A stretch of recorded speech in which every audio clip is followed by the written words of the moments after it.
اعوذ باللہ من الشیطان الرجیم، بسم اللہ الرحمن الرحیم۔ اللہ تبارک و تعالیٰ کے نام سے شروع جو بڑا مہربان اور نہایت رحم کرنے والا ہے۔ پیارے دوستو، اللہ تبارک و تعالیٰ قرآن پاک کی سورۃ بقرہ کی آیات نمبر 29 میں ارشاد فرماتا ہے، اور وہی تو ہے جس نے زمین میں تمہارے لیے سب کچھ پیدا فرمایا اور پھر آسمانوں کی طرف متوجہ ہوا اور 7 آسمان بنائے اور وہ ہر چیز پر قادر ہے۔ پیارے دوستو، اللہ تبارک و تعالیٰ کی بنائی ہوئی کائنات اتنی بڑی ہے کہ جس کے اندر لاکھوں کروڑوں ستارے، سیارے، کہکشائیں اور بے شمار جہان آباد ہیں کہ جن کی عقل انسان تصور بھی نہیں کر سکتی، اور یہ پورا اسرار کائنات عقل انسانی کی سوچ سے محاورہ ہے۔ جب اللہ تبارک و تعالیٰ نے اس کائنات کو تخلیق فرمایا تو اس کائنات کے اندر ایک ایسی جگہ کو بھی پیدا فرمایا کہ جہاں اللہ تبارک و تعالیٰ نے اپنے سب سے پسندیدہ مخلوق انسانوں کو آباد فرمانا تھا، اور وہ جگہ ارتھ یعنی زمین ہے، جہاں پر اللہ تبارک و تعالیٰ نے اپنی سب سے پسندیدہ اور اشرف المخلوقات کو آباد فرمایا۔ اس زمین کو پیدا کرنے کے بعد اللہ تبارک و تعالیٰ نے اس زمین کو طرح طرح کی زیب و زینت اور خوبصورتی سے آراستہ کر دیا، اور پھر اس زمین کو مزید خوبصورت بنانے کے لیے اللہ تبارک و تعالیٰ نے اس زمین پر ایک چھت بنائی جس کو ہم آسمان کہتے ہیں، اور اس آسمان کی تخلیق کے اندر بھی اللہ تبارک و تعالیٰ کے شان کی ایک عجیب جلوہ گری نظر آتی ہے کہ اللہ تبارک و تعالیٰ نے آسمانوں کو زمین کے لیے چھت بنایا، لیکن یہ چھت بغیر کسی سہارے اور بغیر کسی ستون کی اپنی جگہ پر قائم ہے، اور آسمان کے اندر کسی قسم کا ٹیڑھا پن اور نقص بھی موجود نہیں۔ پیارے دوستو، آج کی اس ویڈیو میں ہم آپ کو بتائیں گے کہ اللہ تبارک و تعالیٰ نے آسمانوں کو کب اور کیسے تخلیق فرمایا، اور ہر ایک آسمان کس چیز سے بنا، اس کا رنگ کیسا ہے اور اس کا نام کیا ہے، اور وہ کتنا بڑا ہے، ہر ایک آسمان پر کون کون سے نبی اور فرشتے موجود ہیں، اور وہ کیا کرتے ہیں۔ جہاں پر 7 آسمانوں کی دنیا ختم ہوتی ہے تو اس دنیا سے آگے کون سی دنیا شروع ہوتی ہے، اور 7 آسمانوں کے اوپر اللہ تبارک و تعالیٰ نے کون کون سے جہان آباد فرمائے ہیں اور کس کس مخلوق کو پیدا فرمایا۔ پیارے دوستو، اس ایمان افروز اور دلچسپ ویڈیو کو دیکھنے کے لیے آپ سے ہماری یہ گزارش ہے کہ ہماری اس ویڈیو کو اینڈ تک ضرور دیکھیے گا۔ پیارے دوستو، ہم انسان جس دنیا کے اندر جی رہے ہیں یہ ہماری کائنات کا ایک چھوٹا سا حصہ ہے۔ اس جہاں کے علاوہ اللہ تبارک و تعالیٰ نے اور بھی بہت سارے جہان آباد فرمائے، جیسا کہ اس بات کی طرف اشارہ کرتے ہوئے اللہ تبارک و تعالیٰ قرآن پاک میں کچھ یوں ارشاد فرماتا ہے، رب المشرقین و رب المغربین، مشرقوں اور مغربوں کا رب۔ پیارے دوستو، جس طرح اللہ تبارک و تعالیٰ نے 7 زمینوں کو پیدا فرمایا، اسی طرح اللہ تبارک و تعالیٰ نے 7 آسمانوں کو بھی پیدا فرمایا، اور یہ 7 آسمان کون کون سے ہیں اور یہ کس طرح کے ہیں، اور ان 7 آسمانوں پر کون کون سی مخلوقات آباد ہے، اس کا تفصیلی ذکر بیان ہے۔ ہمیں حضور اکرم صلی اللہ تعالیٰ علیہ وسلم کے ایک سفر سے ملتا ہے، اس کو سفر معراج کہتے ہیں۔ سفر معراج ایک ایسا محبت بھرا سفر تھا کہ جب محبوب نے اپنے محبوب سے ملاقات کرنے کا ارادہ فرمایا تو اللہ تبارک و تعالیٰ نے پوری کائنات کو ہی مزین فرما دیا، اور پھر رات کے ایک پہر کے اندر اللہ تبارک و تعالیٰ نے اپنے محبوب کو اپنی کل کائنات کی سیر کرائی اور اپنی پاک ذات کا خاص دیدار عطا فرمایا۔ پیارے دوستو، جب معراج کی رات حضور اکرم صلی اللہ تعالیٰ علیہ وسلم جبریل علیہ السلام کے ہمراہ آسمانوں کے سفر کی طرف روانہ ہوئے تو حضور اکرم صلی اللہ تعالیٰ علیہ وسلم مختلف مقامات سے ہوتے ہوئے پہلے آسمان پر پہنچے۔ پیارے دوستو، بعض روایات کے مطابق پہلے آسمان کا نام رقیہ اور یہ پانی سے بنا ہے اور یہ دودھ سے زیادہ سفید۔ جب حضور اکرم صلی اللہ تعالیٰ علیہ وسلم پہلے آسمان پر پہنچے تو وہاں پر آپ کی ملاقات حضرت آدم علیہ السلام اور حضرت اماں حوا رضی اللہ تعالیٰ عنہ سے ہوئی، جس کے بعد حضور اکرم صلی اللہ تعالیٰ علیہ وسلم نے آگے کا سفر شروع کیا اور آپ دوسرے آسمان پر پہنچے۔ اس دوسرے آسمان کا نام بعض روایات کے مطابق الفالون اور بعض روایات کے مطابق القانون بھی ہے، اور یہ آسمان خالص سفید چاندی سے بنا ہے اور بعض روایات کے مطابق سفید موتیوں سے بنا ہوا ہے۔ اس آسمان کے فرشتے اللہ تبارک و تعالیٰ کے حضور قیام کی حالت میں کھڑے ہیں۔ اس دوسرے آسمان پر حضور اکرم صلی اللہ علیہ وسلم نے حضرت عیسیٰ اور حضرت یحییٰ علیہ السلام سے ملاقات فرمائی۔ اس کے بعد حضور اکرم صلی اللہ تعالیٰ علیہ وسلم نے آگے کا سفر شروع کیا، اور پھر آپ صلی اللہ علیہ وسلم حضرت جبریل امین علیہ السلام کے ہمراہ تیسرے آسمان پر پہنچے۔ اس تیسرے آسمان کا نام کیدوم ہے، جو کہ لوہے کا بنا ہے اور بعض روایات کے مطابق سرخ یاقوت سے بنا ہوا ہے۔ اس آسمان کے فرشتے اللہ تبارک و تعالیٰ کے حضور رکوع کی حالت میں موجود ہیں، اللہ تبارک و تعالیٰ کی حمد و ثنا بیان کرتے رہتے ہیں۔ اس آسمان پر حضور اکرم صلی اللہ تعالیٰ علیہ وسلم کی ملاقات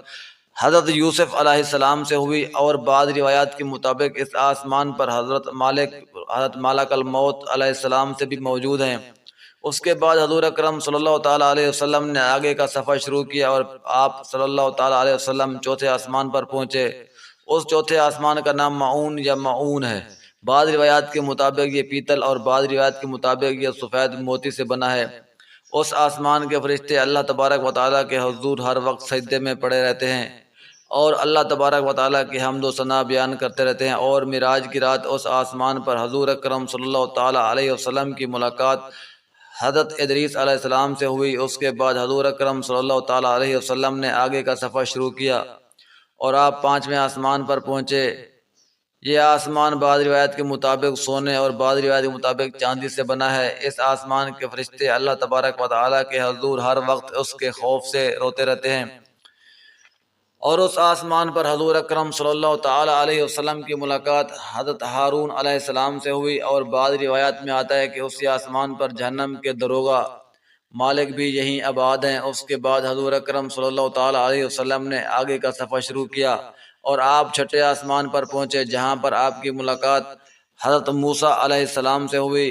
اس آسمان کا نام بعض روایات کے مطابق تکنا اور بعض روایات کے مطابق دفت ہے، اور یہ آسمان سونے اور سرخ رنگ کے پتھروں سے بنا ہے، اور بعض روایات کے مطابق زرد رنگ کے یاقوت سے بنا ہے۔ اور اس آسمان کے فرشتے ہر وقت اللہ تبارک و تعالیٰ کی حمد و ثنا و تسبیح پڑھتے رہتے ہیں۔ اور اسی آسمان سے سدرۃ المنتہا درخت کی جڑیں شروع ہوتی ہیں، اور سدرۃ المنتہا درخت کی شاخیں ساتویں آسمان تک جاتی ہیں۔ پیارے دوستو، سدرۃ المنتہا یہ ایک بیری کا درخت ہے جس کے پھل مٹکوں کی طرح ہوتے ہیں، اور اس کا ہر ایک پتے پر دنیا میں آنے والے ہر ایک انسان اور جاندار کا نام تحریر ہے۔ یعنی اس دنیا کے اندر قیامت تک جتنے بھی انسان آئیں گے اور جتنے بھی حیوانات یا پرندے آئیں گے، ان سب کے نام اس درخت کے ہر پتے پر تحریر ہے۔ اس درخت کے بارے میں حضور اکرم صلی اللہ تعالیٰ علیہ وسلم نے ارشاد فرمایا کہ جب معراج کی رات اللہ تبارک و تعالیٰ کے حکم سے اس درخت کو ڈھانپ لیا تو اس درخت کے رنگ اس طرح بدلے جن رنگوں کو میں نے کبھی نہیں دیکھا، اور دنیا کی کوئی چیز بھی ان رنگوں کی خوبصورتی کو بیان نہیں کر سکتی۔ اس کے بعد حضور اکرم صلی اللہ تعالیٰ علیہ وسلم نے آگے کا سفر شروع کیا، اور آپ صلی اللہ تعالیٰ علیہ وسلم ساتویں آسمان پر پہنچے۔ اس آسمان کا نام اریبہ اور بعض روایات میں کے مطابق اریب ہے، اور یہ آسمان اللہ تبارک و تعالیٰ کے نور اور سفید سے روشنی سے بنا ہے، اور یہ نور ایسا خاص قسم کا نور ہے جس کو انسان سمجھ ہی نہیں سکتا۔ پیارے دوستو، ساتویں آسمان پر حضور اکرم صلی اللہ تعالیٰ وسلم کی ملاقات حضرت ابراہیم علیہ السلام سے ہوتی ہے۔ اسی ساتویں آسمان پر اللہ تبارک و تعالیٰ کا مقدس گھر بیت المعمور بھی موجود ہے، جہاں پر فرشتے ہر وقت اللہ تبارک و تعالیٰ کا طواف اور حمد و ثنا بیان کرتے رہتے ہیں۔ بیت المعمور خانہ کعبہ کی طرح ایک کعبہ ہے جو خانہ کعبہ کے ٹھیک بالکل اوپر ہے۔ پیارے دوستو، یہاں پر 7 آسمانوں کی سیر مکمل ہوئی، اور یہ حضرت جبریل علیہ السلام کی حد ہے۔ 7ویں آسمان سے آگے حضرت جبریل علیہ السلام کو جانے کی اجازت نہیں، کیونکہ حضرت جبریل علیہ السلام نے حضور اکرم صلی اللہ تعالیٰ علیہ وسلم کی بارگاہ میں عرض کی کہ یا رسول اللہ صلی اللہ تعالیٰ علیہ وسلم، اگر میں اس مقام سے آگے ذرا بھی آگے بڑھا تو میں جل کر راغ بن جاؤں گا۔ پیارے دوستو، قربان جائیں کہ جہاں سدرۃ المنتہا مقام پر کائنات کی ہر چیز کی حد ختم ہو جاتی ہے، وہاں پر ہمارے پیارے حبیب حضرت محمد مصطفیٰ احمد مجتبیٰ صلی اللہ تعالیٰ علیہ وسلم کی حد شروع ہوتی ہے۔ کے بعد آگے کا سفر حضور اکرم صلی اللہ علیہ وسلم نے خود ہی کیا۔ اس کے بعد حضور اکرم صلی اللہ علیہ وسلم نے عرش کی سیر کی اور کرسی کی سیر کی، اور پھر اللہ تبارک و تعالیٰ کے حکم اور شان کے مطابق اللہ تبارک و تعالیٰ کی پاک ذات سے ملاقات کی، اللہ تبارک و تعالیٰ کی پاک ذات سے کلام کیا، اور اللہ تبارک و تعالیٰ کی پاک ذات کا دیدار کیا۔ اور دوستو، اب بات کرتے ہیں کہ یہ 7 آسمان کتنے بڑے ہیں اور ان کا سائز کتنا ہے۔ تو اس کے بارے میں روایات میں آتا ہے کہ یہ دنیا سے پہلے آسمان کی آگے اس طرح ہے جس طرح ایک بہت بڑے صحرا اور ریگستان کے اندر ایک چھوٹی سی انگوٹھی پڑی ہو۔ ہماری دنیا اس سے پہلے آسمان کے آگے ایک بہت بڑے ریگستان میں پڑی ہوئی چھوٹی سی انگوٹھی کی مانند ہے۔ اور پہلا آسمان بہت بڑے ریگستان کی مانند ہے۔ اسی طرح پہلا آسمان سارے دوسرے آسمان کے آگے ایک چھوٹی سی انگوٹھی کی مانند ہے، اور دوسرا آسمان ریگستان کی مانند ہے۔ پھر اسی طرح بھی ترتیب، ہر ایک آسمان دوسرے آسمان سے اسی طرح بڑا ہے۔ پھر اس کے بعد یہ پوری کائنات اور ساتوں آسمان اللہ تبارک و تعالیٰ کے عرش کے آگے ایسے ہیں جیسے ایک ریگستان میں چھوٹی سی انگوٹھی پڑی ہو، اور پھر اللہ تبارک و تعالیٰ کا عرش ہے، اور یہ ساتوں آسمان اور یہ کل کائنات اللہ تبارک و تعالیٰ کی کرسی کے آگے اسی طرح ہیں جیسے ایک ریگستان کے اندر چھوٹی سی انگوٹھی پڑی ہو۔ پیارے دوستو، اللہ تبارک و تعالیٰ کا عرش اور اللہ تبارک و تعالیٰ کے عرش کے بعد اللہ تبارک و تعالیٰ کی کرسی اس کائنات کی تمام تر مخلوقات میں سے سب سے بڑی مخلوق ہے۔ اور اللہ تبارک و تعالیٰ کا عرش اور کرسی کتنے بڑے ہیں، اس کے بارے میں صرف اللہ تبارک و تعالیٰ کی ذات بہتر جانتی ہے۔ پیارے دوستو، بات کرتے ہیں کہ اللہ تبارک و تعالیٰ نے زمین کے اوپر 7 آسمانوں کو بنایا اور 7 آسمانوں کے اوپر اپنے عرش کو بنایا، عرش کے اوپر کرسی کو پیدا فرمایا۔ تو اللہ تبارک و تعالیٰ نے عرش اور کرسی کے اوپر کون سے جہان کو پیدا فرمایا اور عرش اور کرسی کے اوپر کون سے جہان کو آباد فرمایا؟ تو اس کے بارے میں روایات میں آتا ہے کہ اللہ تبارک و تعالیٰ کے عرش اور کرسی کے اوپر ایک نور کا صحرا ہے، جہاں ہر طرف نور ہی نور ہے، اور یہ نور کا صحرا کتنا بڑا ہے اس کے بارے میں صرف اللہ تبارک و تعالیٰ کی پاک ذات بہتر جانتی ہے۔ وما علینا الا البلاغ المبین۔ صدق اللہ العظیم۔